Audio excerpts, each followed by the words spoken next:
In fifth, we have the Most Holy Trinity Church in New York, built sometime between 1882 and 1885 on land that previously served as a graveyard until 1853.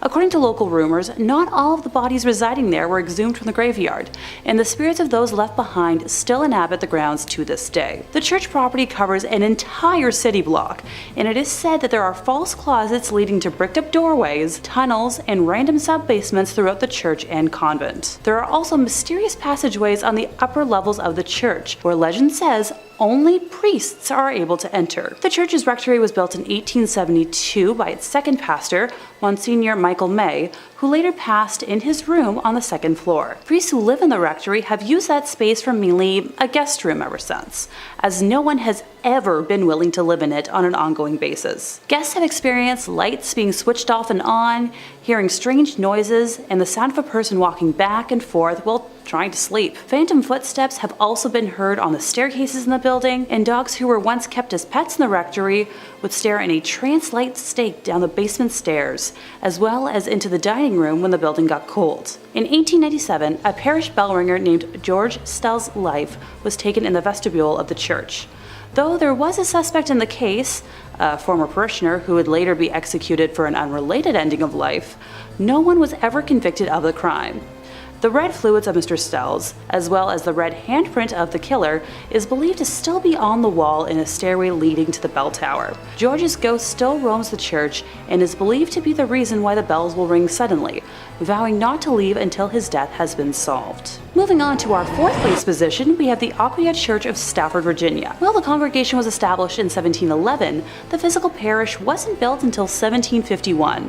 It was a gorgeous brick building built on a peaceful hilltop with a two-story crucifix floor plan, which otherwise known as a cruciform, which was considered a rather unusual style for colonial churches. Aquia was built to replace two earlier sites of the Overwharton parish, which were constructed around 1680. The inside of the church burned down in 1754 and was not rebuilt until 1757. It was then shut down from the Revolutionary War until the Civil War due to lack of funding, before reopening as a stable, campsite, and hospital for Union forces. It was during this closure that a young blonde woman was traveling the dark country roads, rural Stafford County, when a group of highwaymen accosted her. This time period was full of exasperated uncertainty from the war, and with it a severe lack of resources, food, and money. Men would wait hidden on the side of roads to steal the valuables from people walking or riding by their hiding spots. She ran from the men to the sanctuary of the church, but was only able to hide for a little while before they broke inside and ended her life. Her body was hidden in the tower, and the men were never caught. It wasn't until after the Revolutionary War ended in 1775 and the church was ready to reopen for services that what was left of her was discovered, a skeleton with golden blonde hair that was as intact as if she had been freshly slain. The red fluid that spilled on the floor from her death was impossible to remove. Despite using every trick known to man, the stains remained in the tower for well over 100 years, until during a modern renovation when the redness was covered up by concrete. With the facility still being in use today, members of the church have mentioned hearing footsteps walking around at all hours of the day and will break into a frantic run around the church at night, but no one is there. Noises can be heard in the empty tower, with some saying it sounds like a struggle, others describing a groan, whistle, or even a call for help.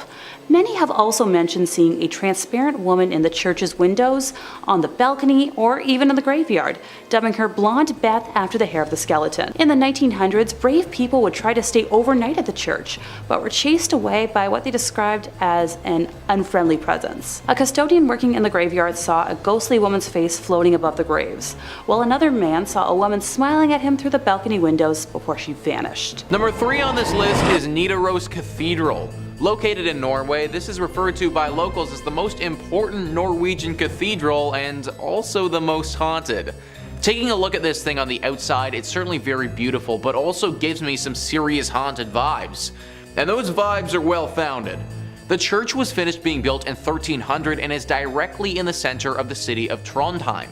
It's certainly been around for a large part of Norway's history, however the hauntings at this church have been pretty recent relative to how long it's been around. It all started in 1924 when Bishop Mary Gleditch saw something pretty scary and gruesome. The ghost of a monk who had a massive slash directly across his neck. This monk has been spotted haunting the church ever since, but the weird thing is, nobody knows why. Historians have combed through Norway's history and can't seem to find a time that any order of monks would have stayed at this church.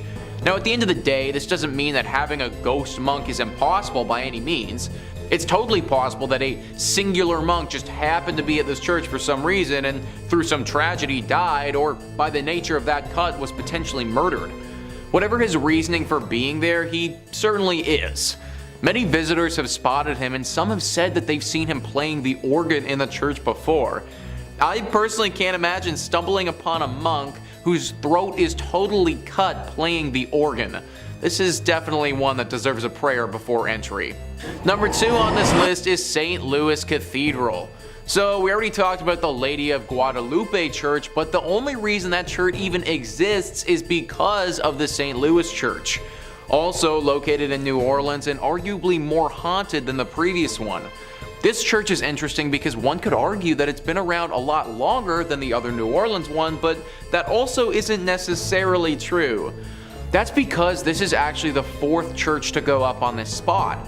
3 previous times the church that was here has suffered serious damage that caused it to get replaced. One was from a hurricane that swept through the entire area and totally knocked the church to the ground. One was by a raging fire, and one was simply by wear and tear of being around for so many years. It was during one of the times that this place was in disrepair that other church was built. Along with these incidents, it should also be noted that the church used to be used to bury some of New Orleans' prominent figures.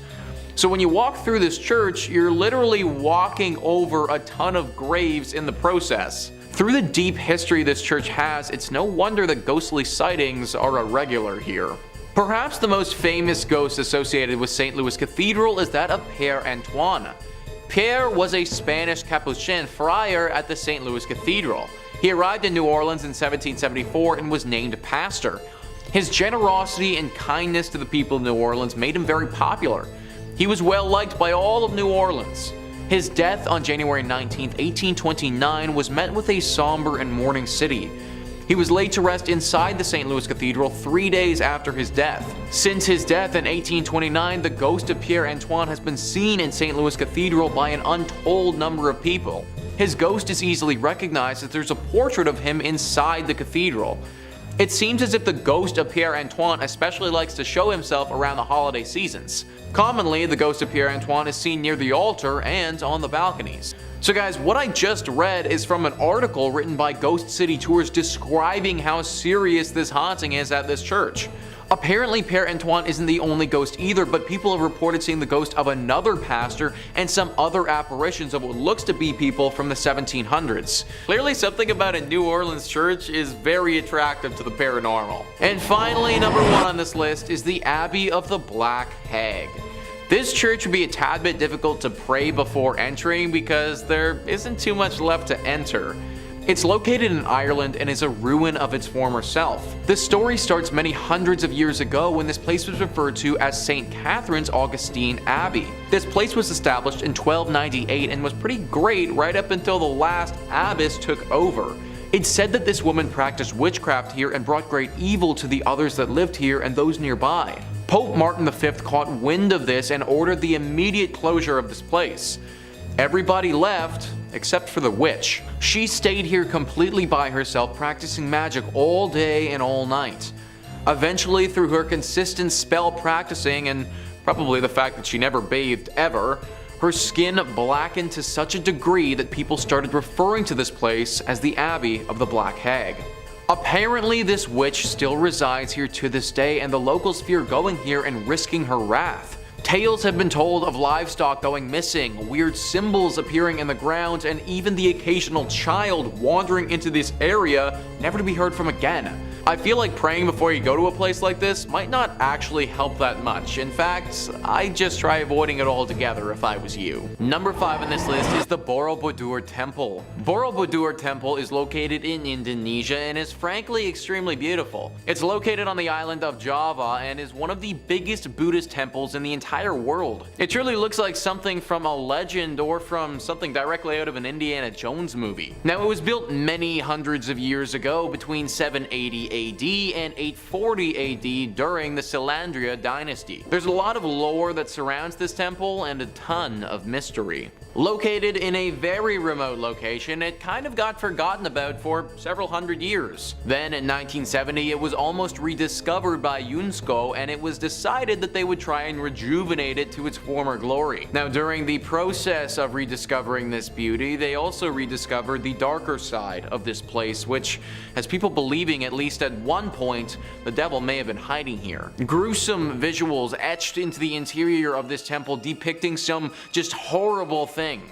Torture, beheadings, displays of sheer violence that I can't get into detail on YouTube about.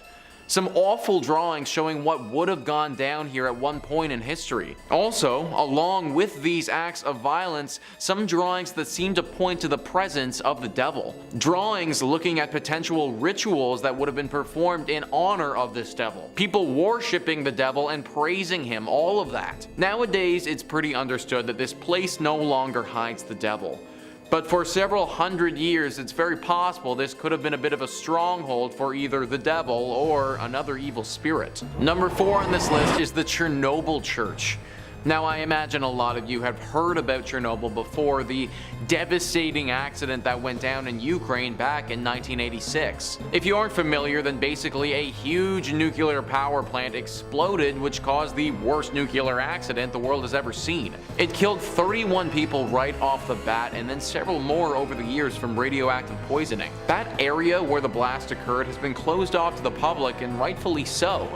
It's literally still radioactive to this day, and if people were to go into the 20-mile radius that's closed and then proceeded to stay there for an extended period of time, they would certainly feel the negative effects of doing so. All of this has left for a very creepy abandoned city vibe that looks like something straight out of the apocalypse. Most of the buildings here are horribly worn down and starting to fall apart. After all, it's been over 30 years and no one has looked after them at all. Which is why it's very strange to see the church in this village still in perfect condition. Recently, somebody entered into the radiation zone and went into this church.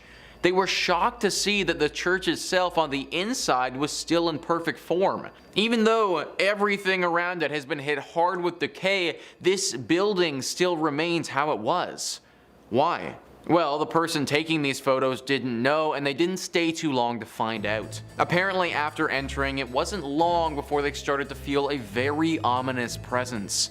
Something deep and dark and sinister lurking here, not wanting to be found. As if entering the church woke whatever this thing was from its slumber, and it wasn't ready to be woken. This individual got out of there as fast as possible and didn't want to investigate further, but it got me thinking that this church might be hiding the devil. A horrible accident occurs where tons of people perish. The whole city gets abandoned and no one can come into this area for over 30 years. And this one flimsy little church is still totally intact and looking pristine. It seems a little bit too suspicious for me. If this is the case and this church is hiding the devil, then we can take it a bit further too. Now the real question comes out about how the Chernobyl accident really went down. Maybe the devil, or whatever demonic creature is living in this church, had some role to play. Number 3 on this list is Greyfriars Kirk and Churchyard. As the name Greyfriars might hint, this church is located in Scotland. History Hit says, with the kirk tracing its origin to 1598 and the graveyard dating back even further to the 1560s, Greyfriars Kirk and Kirkyard in Edinburgh is said to be one of the most haunted religious sites in the world. Known for body snatching and violent ghosts, the famously fearsome site has even been referred to by Scottish poet Robert Louis Stevenson. The site's most famous ghost is the Mackenzie poltergeist. George Mackenzie, who was known during his lifetime as a ruthless persecutor of Scottish Covenanters, a Presbyterian movement in the 17th century. His spirit was reportedly released in 1999 when a homeless man looking for somewhere to sleep broke into his final resting place, the Black Mausoleum. Next to this mausoleum is the former Covenanters prison, which housed some 1,200 members members of a failed anti-government revolution in 1679. Only 257 prisoners came out alive, with the remaining dead said to haunt the churchyard. The negative energy that surrounds this church is said to be so strong that it's attracted some pretty powerful beings. The devil is the one being that people associate with this place. Some believe that this church is actually a secret lair for the devil, that these other demonic spirits are working to keep us away from this place so the devil can fulfill his evil agenda. If this is the case, then I think that we should do as the devil wants and leave it alone. Number 2 on this list is Borley Rectory. Built in 1863 in England, this is one of the most famous haunted churches in the world. We can thank the personalities of Ed and Lorraine Warren for bringing it into the spotlight, as they had quite the experience at this church back in the day. The horror stories began back in 1929. A journalist named V.C. Wall was a photographer in the woods nearby the rectory, taking pictures one evening when they saw something very strange. From the outside, the rectory looked like it had a light on, but if you walked inside, it was all dark. Wall also saw the ghost of a nun that evening walking around the graveyard, looking as eerie as you may expect. After they told people about this story, some ghost hunters came forward and provided an explanation. Back in the 1300s, there was a monastery here. At this monastery, a monk had a relationship with a nun. This was found out and resulted in deadly punishment for both people. The nun got it particularly bad though, because she was bricked up alive in the convent walls and left there to die. The 1929 story was the big one that kicked everything off, but after this happened, other stories started emerging. Stories about this land before the rectory was even built. Apparently this area of land was always haunted and dealing with ghostly presences. Strange rapping sounds, bells ringing, objects moving and flying around without anyone touching them are all very common sights at the Borley Rectory. The ghost of this nun is also a regular character here, making herself known to newcomers quite often. You may even see the ghost coach. A headless phantom coach driver is said to be around the area and will approach people every now and again and take them away. Why anyone would ever get into a coach driven by a headless ghost is beyond me, but apparently it happens. Everything about this rectory and land is evil, and it needs to be avoided. And finally, number 1 on this list is Nidaros Cathedral. This is not only Norway's most important cathedral, but also one of the most haunted as well. I mean, in all honesty, it literally looks like Dracula's castle if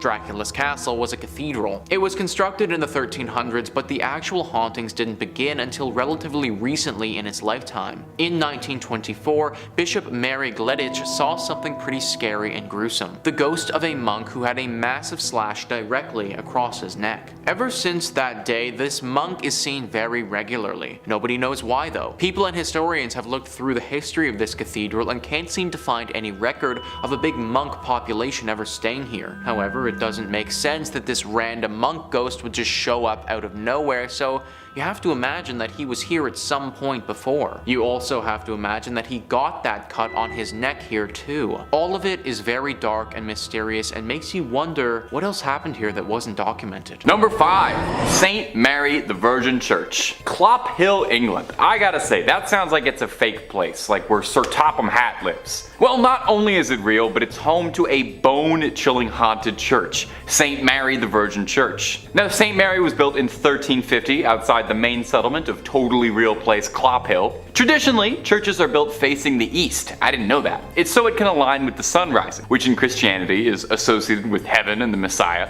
Churches have their altars facing east, so you pray in that holy direction.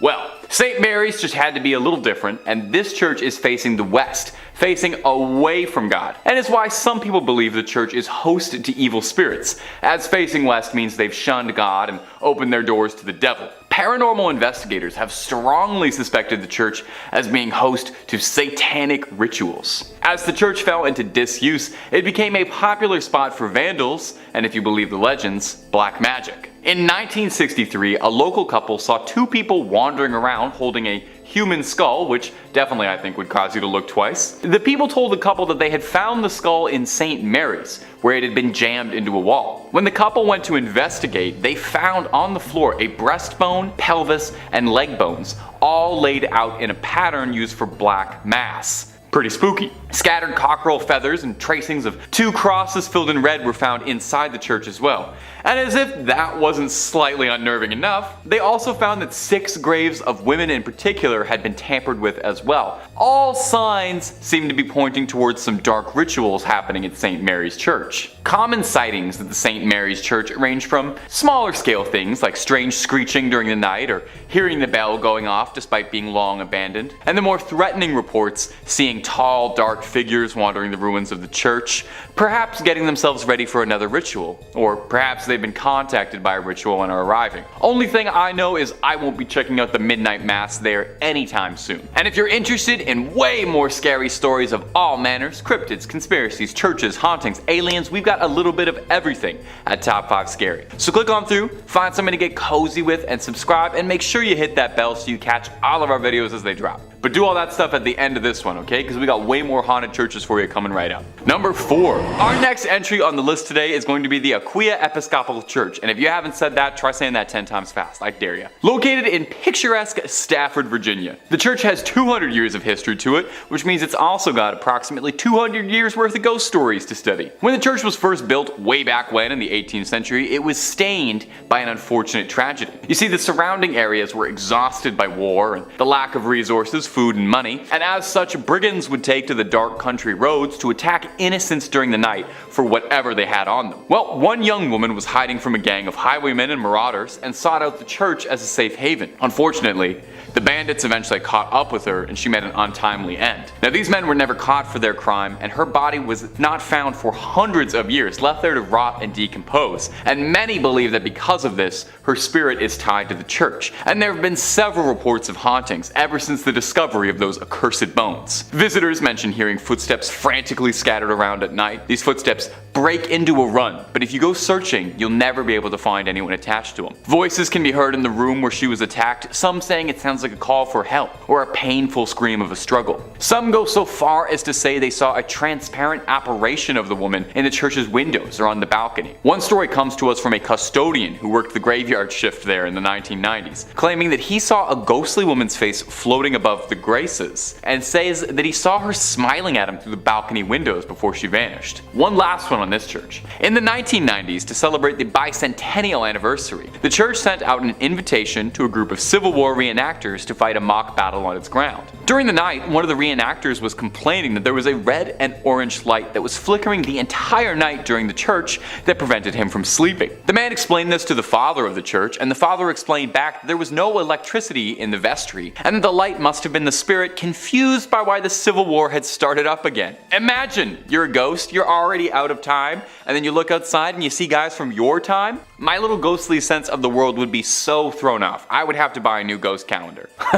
Number 3 on this list is Egg Hill Church. This church was home to one of the worst tragedies a church has ever been host to. I've never been a real churchgoer myself, but from my understanding, love, life, spirituality, all of this is supposed to be in the air when you go, and the whole reason for doing so. Death and hate and violence, that's all supposed to be left at the door. Pennsylvania's Egg Hill Church didn't quite do that. Instead, they invited death into the church on one particular Halloween night. Many years ago, the whole community gathered into the church on Halloween. The priest passed around bread and wine as is customary, but this bread and wine was a little off. In fact, it was very off. So off that everyone who had it died. It was poisoned. It's unknown whether the town had collectively decided to end their lives together that night or if this was all the priests doing, but either way, tens to hundreds of people's bodies lay lifeless on the ground when it was all said and done. Now, what are we left with? Well, the ghosts of all of these people, obviously. Even worse than that, the spirit of this evil priest still lingers here too, and apparently, he isn't done with the living. He's said to be very dangerous and wants to drag visitors down with him and take their life. This whole story is pretty much as dark as you can get, and it's no wonder the place is totally messed up today. Number 2 on this list is St. Nicholas Church. Hey, it's me. It just so happens that my church is haunted by a dozen spirits. Great. List first says St. Nicholas Church is practically haunted by default. That's because the village of Pluckley, its home, is reputably the most haunted locale in all of England. The Kent village is home to the Watercress woman, who occupies the Pinnock Bridge, and to the ghost of a schoolmaster who committed in front of his pupils. According to a conservative estimate, Pluckley contains no fewer than 12 active spirits. The church itself is said to be the home of both the beautiful ghost of Lady Daring and the Lady in Red, a ghost who searches the adjacent churchyard for her lost baby. The ghost of a former miller who worked in the area is also said to haunt the churchyard in search of a long-lost love. Also, the ghost of a monk at nearby Greystone's house is also said to be seen during the night. Finally, visitors to St. Nicholas have reported seeing lights in the church's windows when no one was inside. So we have another church with just a plethora of horrible things. Someone taking their own life, a missing a man who has lost his loved one. My question is, why did all of this happen at this one church? Like, what really caused all of this to transpire in the first place? Are we just supposed to believe that it's all coincidence, or is there actually something more afoot here? I think that's the real secret, and sadly, I don't know if we're ever going to be able to find the true answer. And finally, number 1 on this list is St. Andres on the Red. Just that name alone. On the Red. Like, of course this place had to have some dark secrets. List first says St. Andrews on the Red, completed in 1849, is located in the town of Selkirk, which is more or less a suburb of Winnipeg. It's the oldest stone church in Western Canada, and it may be the region's most haunted thanks to the spirits of former plague victims. Other apparitions are said to populate the church's graveyard. Eyewitnesses have reported seeing a ghostly man clad in black and a mysterious woman in white. Also, a disembodied pair of red eyes have startled the visitors in the past, while a ghost car has been noted not far from the church's main entrance. If you're thinking about visiting the church or graveyard, be wary. Those who've claimed to have seen the various apparitions also reported having terrible nightmares the following nights. Most of these nightmares apparently involved the gates of the cemetery, which rattle even though no hands are seen shaking them. Some people can't shake these nightmares either. The occasional individual will have these persist for months or even years. I'm sure that the architecture and natural beauty is nice and all, but I'm not trying to risk nightmares for a year to see it. I do wonder what happened to those gates though. Is it some weird thing with the wind that's causing it, or is it what people suggest, some type of ghostly intervention? I tend to think some sort of spirit has to be involved, considering the thing with the nightmares happens as well, but you gotta wonder who. Sometimes I really do think that being a paranormal investigator would be awesome, because you could get to the bottom of these things, but then again, that's a pretty unforgiving profession. Number 5 on this list is the Lady of Guadalupe Church. This church is located in New Orleans and is known to the locals as being one of the most haunted spots in the whole city. This location hasn't always acted as a place of worship, but for a long time was a chapel that you really didn't want to end up at. That's because for the longest time it was actually called the Old Mortuary Church. As I'm sure that you can probably guess, the crowd that entered this place wasn't the liveliest. In fact, using the word live to describe them is just flat out incorrect. New Orleans was hit hard many a time with epidemics, with yellow fever being especially bad. There were times during the city's history where the dead were too many to handle and they had to go somewhere. Enter in the Old Mortuary Church. Thousands upon thousands of bodies have went through these doors over the years. In fact, for the longest time, the only people this place saw were the pastors who were here and the countless dead.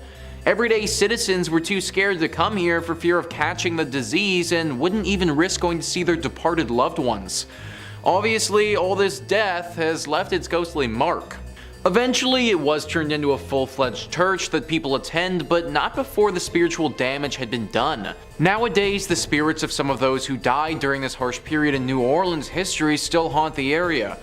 Glowing orbs have been seen by those who frequent the church, floating around at nighttime. Subtle and faint moans can be heard echoing throughout the walls, as if the moans themselves were wind blowing through the church. The ghost of a man has said to approach people from time to time, claiming he needs help and that he was never sick to begin with. This is definitely one of those churches who's seen its fair share of tragedy over the years, and it shows. However, believe it or not, it may not be the most haunted church in New Orleans, but more on that later. Number 4 on this list is St. Helena's Chapel of Ease. This chapel is located in South Carolina and is a ruin of its former self. A website all about Beaufort, South Carolina writes, "The chapel was destroyed in a horrendous forest fire that happened after the Civil War. Today, the ruins of the chapel and a graveyard remain. The vault still remains out of order to this very day. The planters left St. Helena with the arrival of Union forces in 1861, and the church never regained its stature. Some stories relate that Union soldiers used it for services during the war, as well as Northerners who came to the area after the war to educate and train the former slave population. The door of the Fripp's vault was ruined by the soldiers, and at some point it was decided to brick up the entrance. According to the story, workmen did a very good job of sealing the vault, only to return the following day to find the bricks removed and neatly stacked beside the mausoleum. This had occurred many times. Convinced that the supernatural was at work, the job remained unfinished. Local authorities had assured that no one had been in the area the previous night long enough to complete such a task. Today, the vault remains empty. The door is half sealed by bricks. One might find the experience of looking into the vacant vault more than a bit unsettling, if not downright eerie. Ever since that moment, regular ghostly sightings have been reported here. A woman dressed in 18th century clothing carrying a child through the graveyard is one of the most frequent apparitions that takes form. People have also talked about hearing people singing here even though they'll be completely by themselves. Usually these songs sound like church songs and are quite beautiful actually. Also, just a general feeling of uneasiness has been reported at this spot very often. This place clearly has a very strong spiritual presence, and I'd highly recommend giving a prayer before entering it. In third place, we're taking a closer look at St. Mary the Virgin, located on the outskirts of Clophill, England. Originally built facing the west sometime around the year 1350, it's believed to have been erected on top of a leper hospital run by monks. I'd like to take a moment to note that it was built in the quote-unquote wrong direction, with churches traditionally facing east, the direction from which the sun rises, which is associated with the location of heaven and the return of the Messiah in Christian religion. Altars inside of these holy buildings would face in the eastbound direction for prayers. Some have claimed that because St. Mary the Virgin faces away from God, it thus opens its doors to hell, and ergo responsible for the tale I'm about to tell. The building was abandoned in 1848 when the rector at the time made the decision to have a new church built instead of expanding the previous one, which was much needed due to the rapidly growing congregation. Old St. Mary's, as was dubbed by the locals, was then primarily used as a mortuary chapel, holding bodies before they were buried in the adjacent cemetery. By the 1950s, St. Mary's had become so run down that it could no longer fulfill that use, with just the outdoor walls and tower remaining. In March 1963, the tomb of an 18th century apothecary's wife was broken into, and the bones were arranged ritualistically in the middle of the church. And once again, on Midsummer's Eve of 1969, multiple women's graves were broken into, with bones being removed and rearranged once more. While the specific individuals involved in these acts were never identified, the arrangements found resembled those used in black mass rituals performed by satanic groups at the time. After the first incident in 1963, a rare decision was made to rehollow, or in more simple terms, re-bless the altar that was left in the building, in a failed attempt to protect the building from evil. Later that year, Reverend Harold Colthurst reported stumbling upon a group of men in the building that were in the midst of a mysterious ritual, being quoted as saying that the men were trying to communicate with evil spirits, chanting some sort of mumbo-jumbo. They were definitely in league with the devil. Modern-day visitors to the now landmark have reported seeing a plethora of ghostly figures during the day and nighttime, faint lights moving about before vanishing mysteriously, along with reports of a chilly and oppressive atmosphere even during warm days. In second place, we're visiting l'Abbaye de Mortimer, or Mortimer Abbey. It was originally built in 1134 on land gifted by King Henry I. The stagnant water of the drainage lake, which was dug out by the monks to dry up the marshy land, was called Mortimer, or the Dead Pond, giving the monastery its name. Totally not ominous or anything. The monks constructed what was then one of the largest monasteries in the world on said land. The legend says that after the passing of his only son, King Henry wanted to reform his daughter Matilda and had her locked in a room in the abbey for 5 years. The anger and hate she felt from being sent away and isolated stained and seeped into the walls of the monastery, cursing it for eternity. After her eventual release, she went on to live until 1167, when it said her spirit returned to Mortimer Abbey to haunt the area as the White Lady.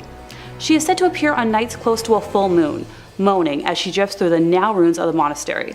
Those that have seen her report that she alternates between wearing black and white gloves. If she appears to you with white gloves on, you're destined for good luck.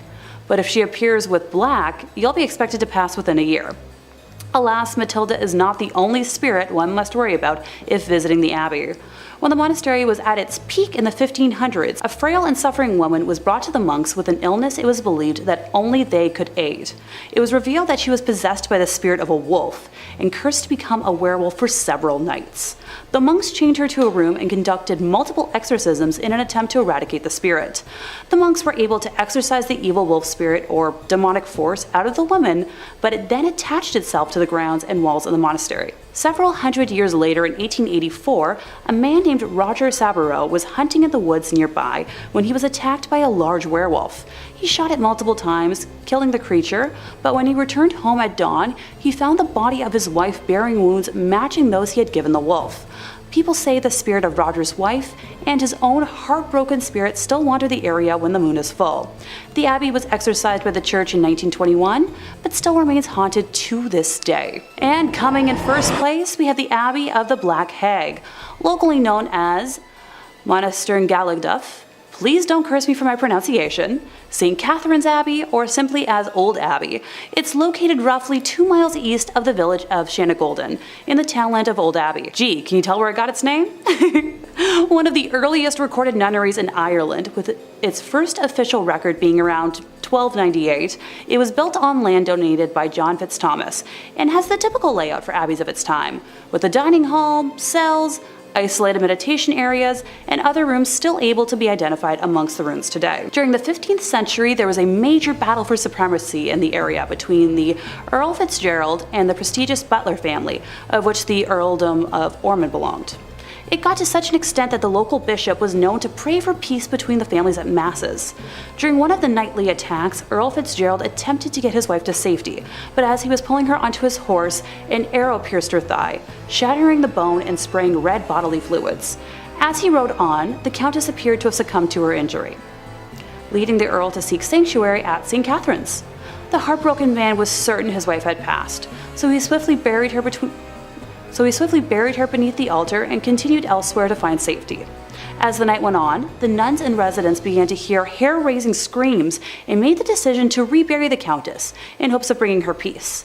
When they dug up the body, they discovered her fingers were broken and her nails had been torn off. The poor woman had been buried alive, with a very slow and torturous end of her life. To this day, it is believed that the Countess has been unable to find peace and continues to scream in anguish, waiting for her husband to save her from a fate truly worse than death. Moving slightly ahead in time, we come to the Black Nun herself. Described as one in the order that wasn't content with being humble, helping others over herself, and the servitude to God, she instead craved power. The hag had her own cell, where she worshipped Satan and performed black magic, becoming a slave to the occult. This was the highest form of blasphemy in the church, and the other nuns in the order fled the abbey, while the hag remained in her now house of darkness.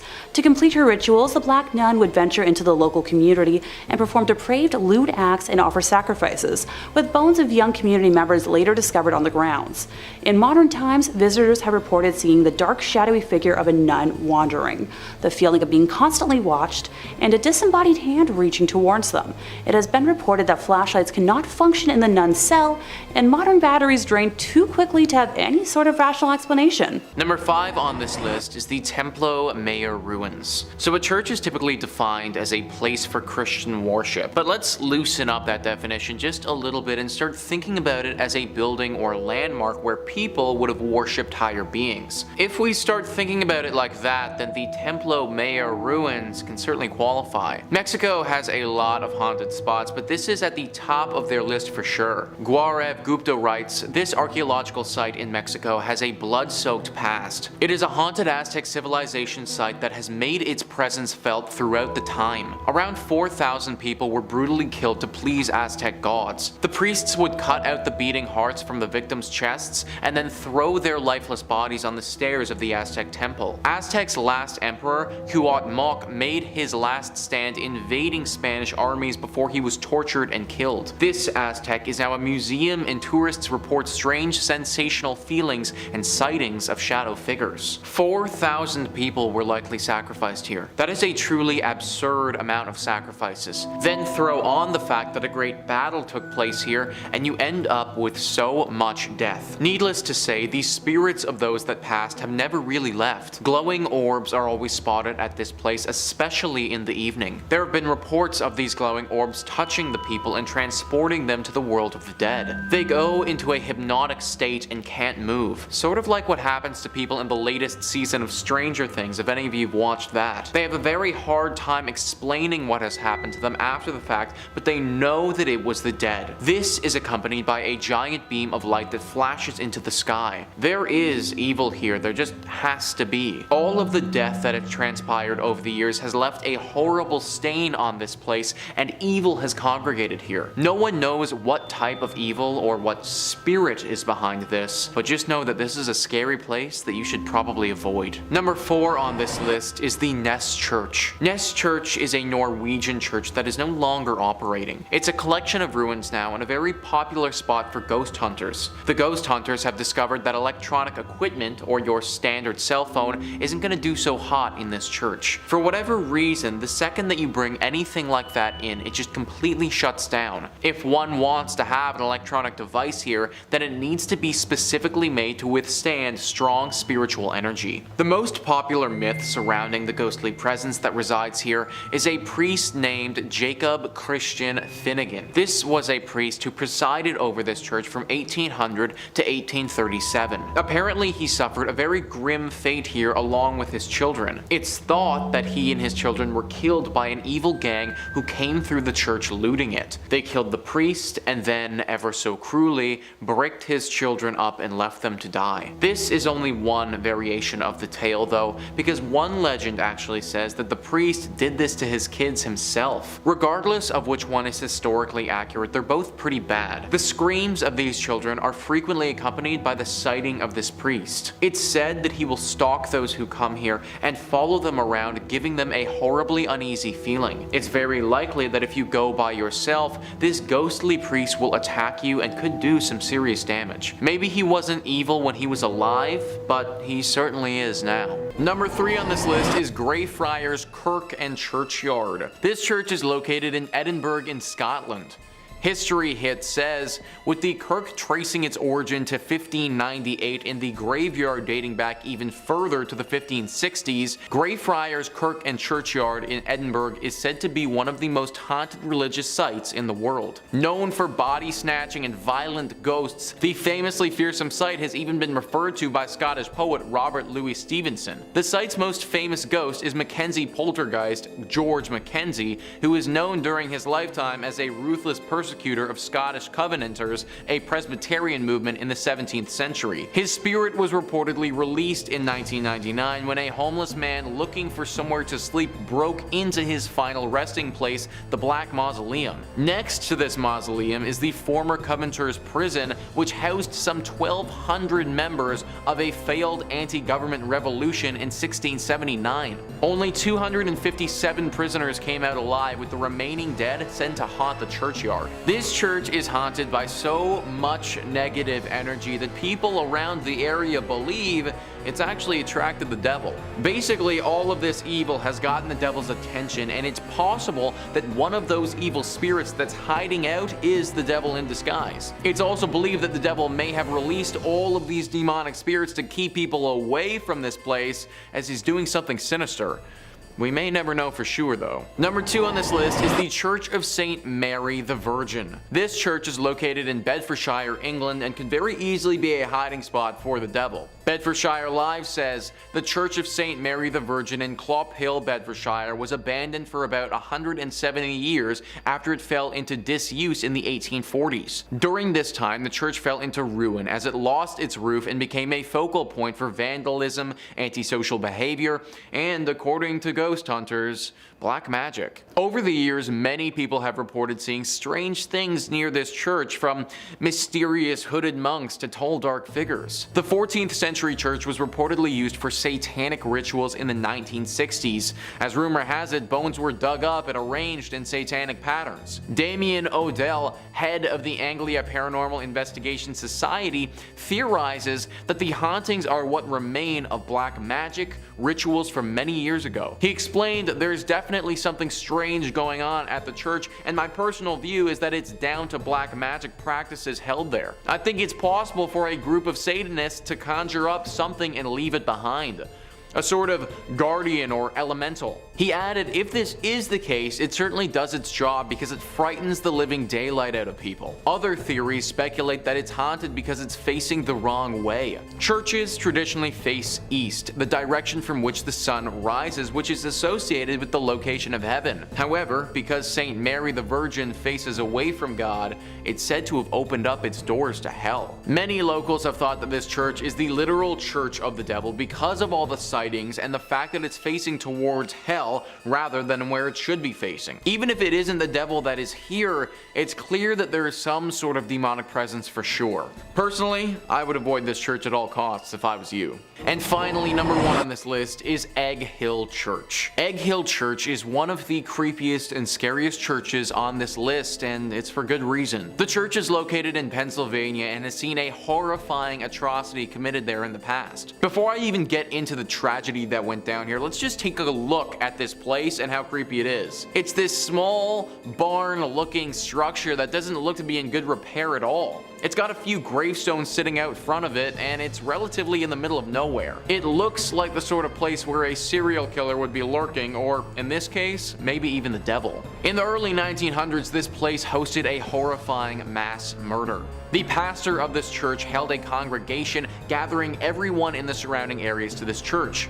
When they were all inside, he chained the door shut and murdered everyone. He wasn't just interested in his visitors though, because right after he was done with that, he took his own life as well. This was obviously a major shock to the community when it happened, but even to this day, it's left people baffled. The pastor apparently never showed this sick and sadistic nature in his character before, and this act of terror came out of thin air. That's why people have speculated before that he may not have been acting by himself. It's very possible that it was him in the flesh but not in the mind, that his body was simply acting as a vessel for the devil or another spirit as they did this. To this day, locals avoid this place and claim that there is a dark force that haunts it. Maybe it's the devil just sitting, waiting in this church for his next helpless victim to wander inside. Number 5 on this list is Hallstatt Karner. Hallstatt Karner is one weird church, man, let me tell you. I'm all about unique and cool decorations, but human body parts? Kind of where I draw the line, guys. Discovery.com says many bone churches and ossuaries are decorated with femurs and pelvises, but at Hallstatt Karner, these skulls themselves are decorated. More than 600 of the skulls on display in this Benhaus, also known as Bone House in English, bear their former owners' names, professions, and the date of their death. Many are also adorned with decorative garlands and flowers. But perhaps what makes this bone church stand out the most is the fact that the most recent remains to be interred here belong to a woman who passed away in 1983 after having requested the Benhaus as her final resting place. What's more, she might not be the last because the church is still open to receiving similar requests. So yeah, the dark secret here is that there is literal bones still being added. 1983 is really not that long ago when you think about it, and like the article suggests, that's probably not not the last person to have been thrown into this array of skeletons. I guess it isn't, but it feels like this should be illegal or something. At the very least, it's just super weird. Like, why is a bunch of dead bodies and bones and stuff bringing anyone closer to God? Isn't the whole point of church to connect with your spiritual side? Not get grossed out by a bunch of dead people who you might have even known at one point. The church is located in Austria and has got to be one of the scariest churches in that country for sure. Unless you want your bones to be added to some religious display, I would stay away from this place. Number 4 on this list is the St. Louis Cathedral, a beautiful church like many on this list, which is riddled with spirits. List first says, like the city it serves, the St. Louis Cathedral in New Orleans is a font of strange myths and legends. Originally built by the city's French rulers, the modern cathedral wasn't completed until the 1850s. According to lore, the ghosts of the old structure came along for the ride. One of the cathedral's better known ghosts, Père Dagobert, was an 18th century priest. Dagobert was renowned for his kindness, especially his willingness to treat the poor and terminally ill. During the 1760s, several members of his congregation decided to revolt against the city's new Spanish rulers. The mainly French and Creole rebels successfully pushed the initial Spanish force out of the city, but a larger force later managed to claim New Orleans for the Spanish king. Infuriated by the earlier rebellion, Irish-Spanish governor Alejandro O'Reilly decided to not only execute the rebels, but also leave their rotting bodies on the doorstep of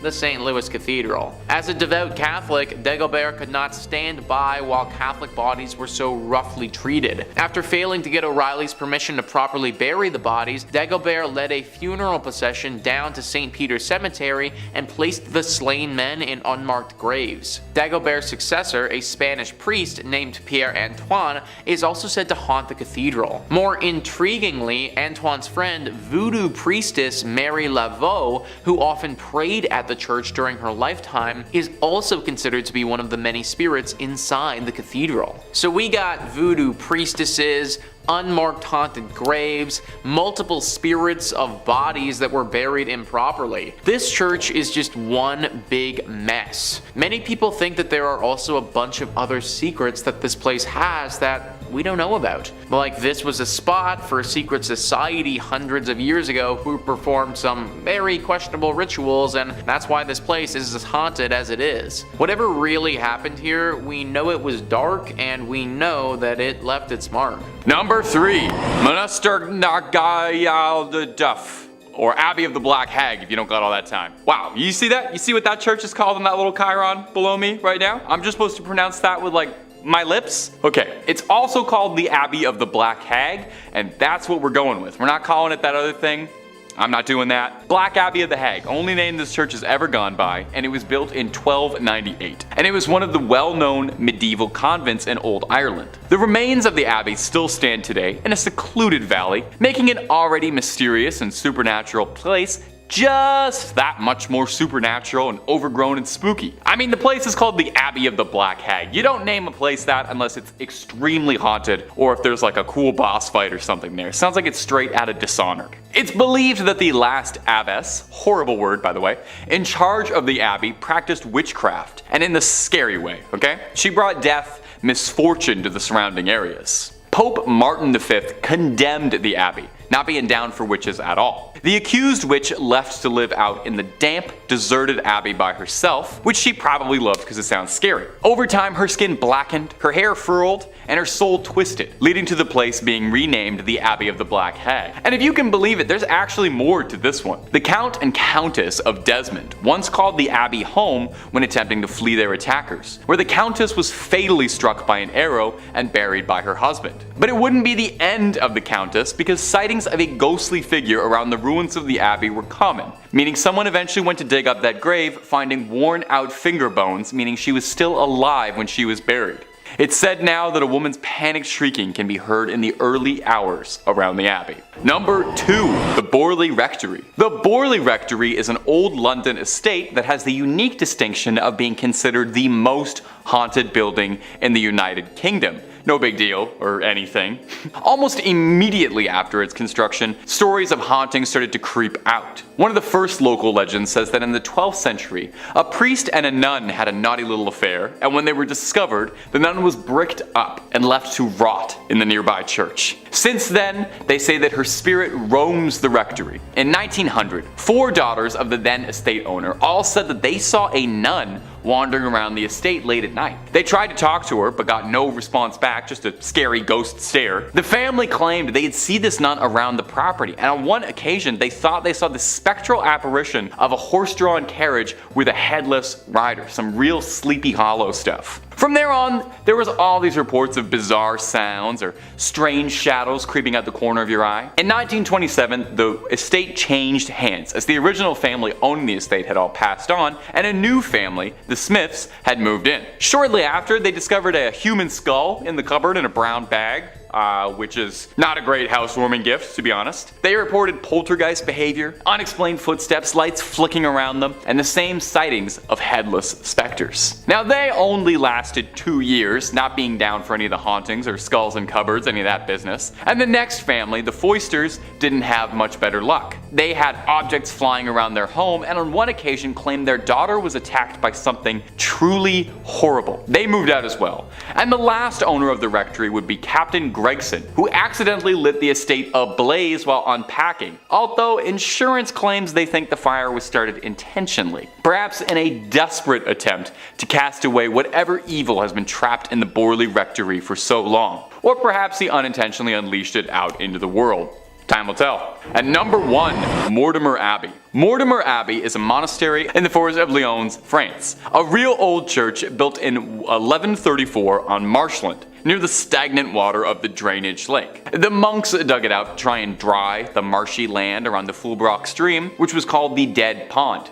In French, Meltmal, which is where the name comes from. You can kind of hear it there. Mortimer, you know. Perhaps it's this history of being built on a dead pond is why Mortimer Abbey was doomed to be haunted. Now, the abbey flourished for centuries, but over time started to become claimed by the passage of time, and it fell into decline and disrepair. In the 17th century, there was an attempt to try and rebuild the abbey and recapture its former old glory, but the decline was already pretty present and had set in by that point, and by the time of the French Revolution, only 5 monks still remained in the abbey. Eventually, the abbey would collapse entirely and go private, and in 1863, the abbey would find itself in the hands of a rich Parisian family, the Delarues. Mr. Delarue moved his wife and his sons into the abbey, but soon discovered they weren't the only tenants. While walking the lawns, the young people of the house saw a light from the library. As if by an invisible hand, these hatches unfastened, their handles turned, and the windows and doors all opened.